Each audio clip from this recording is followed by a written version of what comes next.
The base camp was eerily quiet the morning after the chamber was opened. The team was shaken, their usual banter replaced by strained silence as they went about their routines. Even the hum of the equipment seemed subdued, muffled by the oppressive atmosphere that had settled over the site. Elias sat alone in the central hub, staring at the digital readouts on his monitor. Data streamed across the screen, atmospheric readings, geological analyses, and thermal scans of the chamber below. But none of it made sense. Temperatures inside the chamber were inexplicably warm, with bursts of energy that seemed to defy the barren environment of Mars. His thoughts were interrupted by a soft knock against the metal bulkhead. He turned to see Jonas standing in the doorway. The biologist's face was pale, and his usually steady hands trembled as he clutched a tablet. "Elias," Jonas said, his voice barely above a whisper. "You need to see this." Jonas led Elias to the medical station, where he'd been monitoring himself since their descent into the chamber. On the screen was a scan of his arm, revealing an unusual pattern beneath the skin. Small, spiraling formations etched into the tissue like scar tissue. "I thought it was an allergic reaction at first," Jonas said, rolling up his sleeve to reveal the markings. They were faint but unmistakable, twisting across his forearm in the same maddening patterns as the carvings in the chamber. Elias leaned in, his breath catching. "Have you told Nadia?" Jonas shook his head. "She's been acting strange. Ever since we came out of that chamber, she's been distracted." Elias frowned. He'd noticed it too. Nadia had spent the previous evening staring at the stones, her helmet's comms picking up faint murmurs she couldn't explain. When he'd asked her about it, she'd brushed him off, saying it was probably interference from the equipment. "I'll talk to her," Elias said, though he wasn't sure what he could say. He didn't know how to explain the impossible things they'd seen, or the unease that had gripped them all since they'd activated the mechanism. That night, Elias awoke gasping for air, his heart pounding in his chest. He'd had a dream, vivid and disjointed, but the images were seared into his mind. He was standing in a circle of stones, not the ones on Mars, but their counterparts on Earth. Around him stood figures cloaked in shadow, their faces obscured by the flickering light of alien flames. They chanted in a language he didn't understand, their voices low and guttural. In the center of the circle was the obelisk, but it was no longer dormant. It pulsed with a sickly green light, its carvings writhing like living things. One of the figures stepped forward, holding out an object, a shard of crystal, sharp and shimmering. They pressed it into Elias's hand, and he felt a searing pain as it burned into his flesh. When he woke, his palm was slick with sweat. He glanced down, half expecting to see the shard still there. Instead, he saw a faint spiral forming on his skin, identical to the markings Jonas had shown him earlier. A sharp knock on the bulkhead startled him. Nadia stood in the doorway, her face pale and drawn. "You heard it too, didn't you?" she asked. Elias frowned. "Heard what?" "The whispers," she said, stepping into the room. "They're coming from the chamber." The two of them went outside, the cold Martian air biting even through their suits. The entrance to the chamber loomed ahead, dark and foreboding. As they approached, Elias strained to hear what Nadia had described. At first, there was only silence, but then, faintly, he caught it.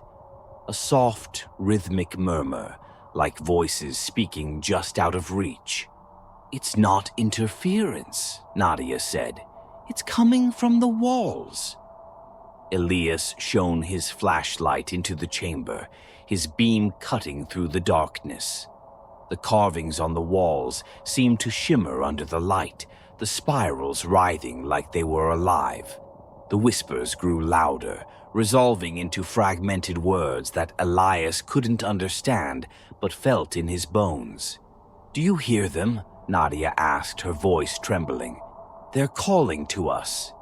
Elias turned to her, alarmed by the distant look in her eyes.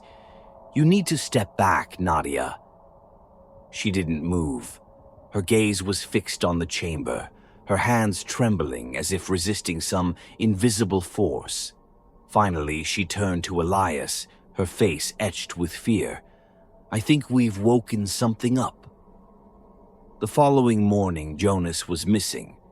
His bunk was empty, his equipment scattered across the floor.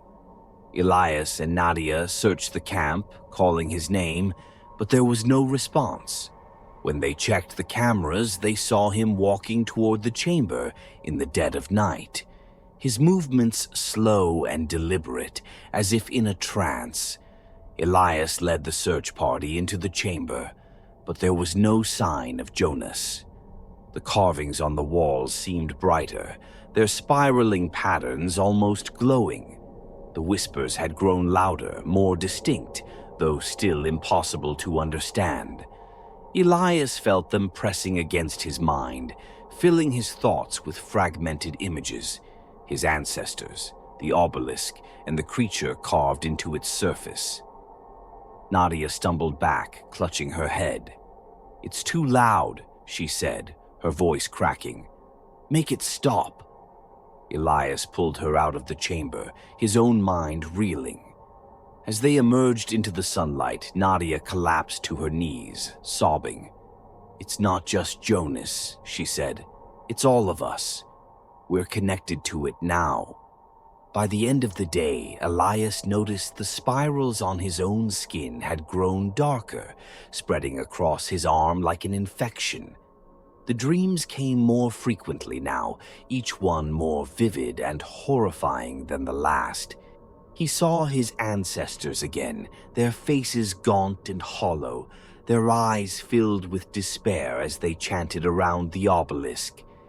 They were part of this, Elias muttered to himself. They knew what was down there. He didn't have time to dwell on the thought. That evening, Nadia disappeared too. Her final words echoed in his mind. "They're calling me." Elias stood alone at the edge of the chamber, staring into the darkness. The whispers had grown into a chorus, their words weaving together into something almost intelligible. The carvings on the stones above seemed to pulse in time with his heartbeat. He realized then that the markings weren't just decorative. They were a map guiding him deeper into the chamber. Whatever lay at its heart wasn't just calling, it was waiting, and it wanted him to come. The Martian night was suffocatingly silent, the air inside Elias's suit cold against his skin. He stood at the edge of the chamber, staring into its gaping maw. The once magnificent ring of stones now loomed like sentinels, their carvings alive with a faint, pulsating light. The whispers that had plagued him for days were no longer confined to the chamber. They were everywhere, filling the thin Martian air with an unrelenting chorus. Elias tightened his grip on the plasma cutter strapped to his suit. It felt absurdly small, an inadequate weapon against whatever horror waited below. The others were gone now. Jonas, Nadia, even Commander Harlow. They had vanished into the depths, claimed one by the voices that now swirled like a storm in Elias's mind. His dreams had grown sharper, more visceral. The obelisk, his ancestors, the ritual, they all pointed to the same inescapable truth. His family had been chosen, generation after generation, to guard a secret so ancient it predated humanity itself. And he had failed. By unlocking the mechanism, by opening the chamber, He had unleashed something that could never be contained again. Unless I stop it. The thought felt hollow, desperate, but it was the only thing that kept him moving. He activated the suit's headlamp and began his descent into the chamber. The walls seemed to shift as he climbed down, their spiraling carvings writhing under the flickering light. The air grew heavier with every step, thick with a wet, organic smell that turned his stomach. When he reached the chamber floor, the whispers became deafening. The obelisk stood in the center of the cavern, its glossy black surface pulsing like a living thing. Around it, the walls of the chamber pulsed in unison, glowing with a sickly green light. The carvings on the obelisk were no longer static. They twisted and rearranged themselves, forming shapes that Elias recognized from his dreams. Figures cloaked in shadow, chanting in a circle, their hands raised in supplication. At the base of the obelisk lay Jonas's helmet, cracked and smeared with blood. Nadia's gloves were nearby, one of them clutching a shard of crystalline material. There was no sign of their bodies, but Elias knew they were here, absorbed into the walls or the carvings themselves. The chamber had claimed them, and it wanted him next. The whispers coalesced into a single voice, low, guttural, and impossibly ancient. It spoke directly into his mind, bypassing his ears. You have come, the last, the chosen. Complete the cycle. Elias stumbled back, clutching his head. What do you want from me? He screamed. The obelisk seemed to respond, its surface rippling like liquid. Images flooded his mind, his ancestors standing before similar obelisks on Earth, performing rituals to seal the creature inside. They had sacrificed themselves, their blood binding the lock. And now the creature wanted the same from him. He fell to his knees, tears streaming down his face. I didn't ask for this. I didn't. You opened the door. You are the key. Elias stared at the obelisk, the plasma cutter trembling in his hand. The weight of his ancestors' actions bore down on him, their faces flashing before his eyes. They had chosen to bind the creature, to keep it dormant for millennia, but at a terrible cost. And yet the thought of following in their footsteps, of giving himself to this monstrous force, filled him with dread. But there was another option. His gaze shifted to the mechanism at the base of the obelisk, the intricate gears and crystalline components that had sealed the chamber. If he destroyed it, he could break the cycle, free himself from this horrific legacy. But the whispers grew sharper, angrier, as if they could sense his thoughts. Release me, and you will know freedom, the voice growled. Seal me, and you will suffer as they did. Elias's hands shook as he weighed the impossible choice. If he destroyed the mechanism, the creature would be free. Free to spread its corruption, to consume.